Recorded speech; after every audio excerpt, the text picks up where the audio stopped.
16 सैयद की कहानी। किसी शहर में एक बादशाह रहता था। उसके यहां कोई औलाद नहीं थी। एक दिन सुबह सवेरे जब वो दांत साफ कर रहा था, तब किसी भिखारी की आवाज आई। फौरन ही बादशाह ने हीरे से भरी हुई एक थाली पेश की। भिखारी ने मुंह फेर लिया और लिए बगैर चल दिया। बादशाह को सख्त अफसोस हुआ।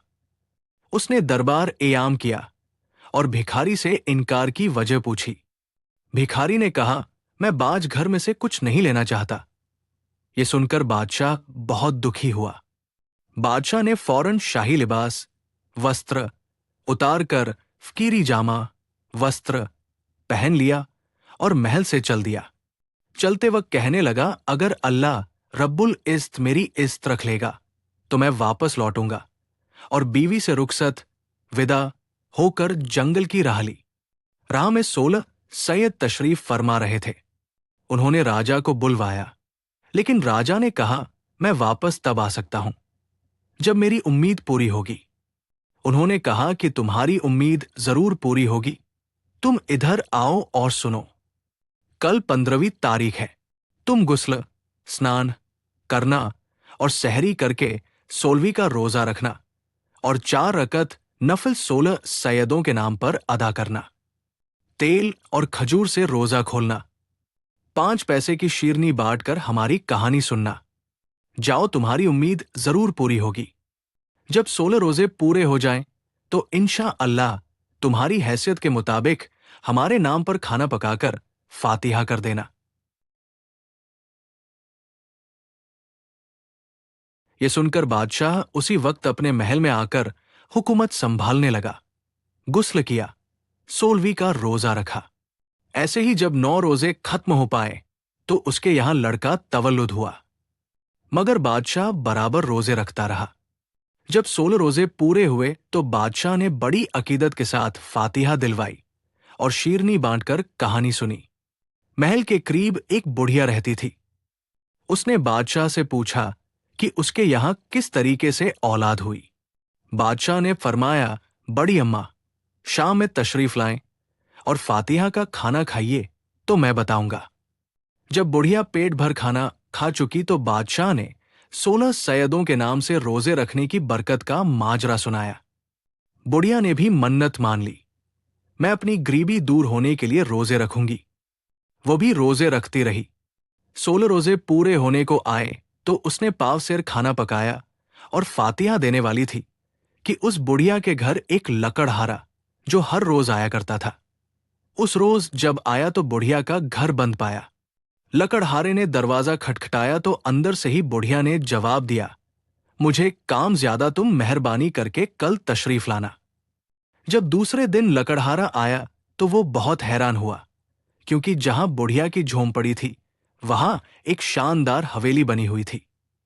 उसने झरोखे से झांक कर देखा तो बुढ़िया अंदर झूले में झूल रही थी। उसने बुढ़िया को पहचान लिया और आवाज दी। बुढ़िया ने भी उसे देखते ही पहचान लिया और अंदर बुलाया तो लकड़हारे ने पूछा, बड़ी अम्मा, क्या मैं पूछ सकता हूं कि आपको इतनी दौलत किस तरह हाथ आई? बुढ़िया ने फरमाया, ये सब 16 सैयदों के नाम पर 16 रोजे रखने की बरकत है। हमारे राजा के यहां उनके ही तुफैल से खुदा ने औलाद अता फरमाई। मैंने भी इन रोजों की बरकत को आजमाया है। ये इसी की देन है जो आज मेरी गरीबी दूर हो गई।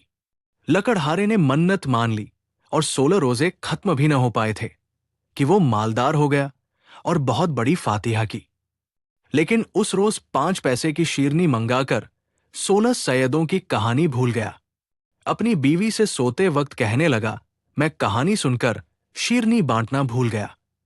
उसकी बीवी ने कहा, कोई परवाह नहीं, हम तो 16 सैयदों के नाम की फातिहा दे चुके हैं। और वो दोनों सो गए। जब लकड़हारा सुबह हाजत के लिए जंगल को गया तो उसके हाथ में पानी का लोटा था। अचानक शहजादे के गुम हो जाने की खबर हुई।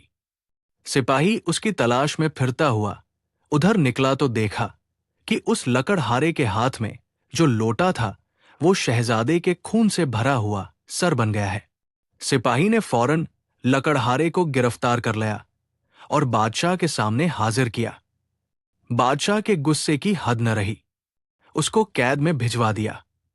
कैद खाने में कुछ ही दिन गुजरे थे कि ख्वाब में देखा कि 16 सैयद कह रहे हैं कि ए गाफिल, तूने हमारी कहानी नहीं सुनी और शीरनी क्यों नहीं बांटी? कल 15वीं तारीख है, भूल न जाना। गुस्ल कर 16वीं का रोजा रखना। हमारी कहानी दूसरे को सुनाकर शीरनी बांट देना। उसने कहा, शीरनी के लिए मेरे पास पैसे नहीं हैं। तो उन्होंने कहा कि सुबह उठकर देखना, तेरे बिस्तर पर 5 पैसे मिलेंगे। दूसरे दिन उसने गुस्ल किया, रोजा रखा, नफिल नमाज पढ़ी। 5 पैसे लिए हुए खिड़की से बाहर देख रहा था कि कोई मिले तो शीरनी मंगवाए। इत्तेफाक से एक महाजन का वहां से गुजर हुआ। वो अपने बेटे की शादी का सामान खरीदने के लिए जा रहा था। लकड़हारे ने उससे दरख्वास्त की कि वे फातिहा के लिए शीरनी ला दे। उसने इनकार किया और चल दिया। कुछ ही देर में वहां से एक बुढ़िया रोती पीटती अपने मरे हुए बेटे के लिए कफन दफन का सामान खरीदने जा रही थी। लकड़हारे ने 16 सैयदों के नाम फातिहा देने के लिए शीरनी लाने के लिए कहा तो उस मुकद्दस फातिहा की शीरनी फौरन ले आई। कहानी सुनी और इस फातिहा की शीरनी वह तबर्रुक लिए हुए दुकान पर पहुंची। अपने बेटे को दफनाने का सामान खरीदा और घर पहुंची तो ये देखकर हैरत की हद न रही कि उसका बेटा जिंदा और सलामत खड़ा है। उसको मालूम हुआ कि ये 16 सैयदों की कहानी सुनने की बरकत है और जिस महाजन ने शीरनी लाने से इनकार किया था उसका बेटा मर गया, जिसकी शादी होने वाली थी। और वो शहजादा जो गुम हुआ था वो रास्ता भूल जाने की वजह से पूछता हुआ वापस आ गया है। बादशाह को बहुत अफसोस हुआ कि मैंने नाहक बेकसूर लकड़हारे को कैद कर दिया। लकड़हारे को बुलवाकर कहा कि हमसे खता, गलती हुई है, खुदा के लिए हमें माफ कर दो। लकड़हारे ने कहा, जहांपनाह, ये खता आपसे नहीं हुई बल्कि हमने खता की थी, जिसकी हमको सजा मिली। बादशाह ने कहा, तुम्हारी क्या खता थी? लकड़हारे ने कहा, 16 सैयदों की कहानी सुनकर शीरनी न बांटने का अजाब हम पर नाजिल हुआ था। बादशाह ने भी मन्नत मांग ली। लकड़हारा अपने घर जाकर ऐश व आराम की जिंदगी बसर करने लगा। जो कोई सही हाजत रखता हो वो 16 सैयदों की कहानी सुनाकर शीरनी बांटे। खुदा के फजलो करम से हजरत मोहम्मद सल्लल्लाहु अलैहि वसल्लम की बरकत से मुराद पूरी होगी। आमीन या रब्बल आलमीन।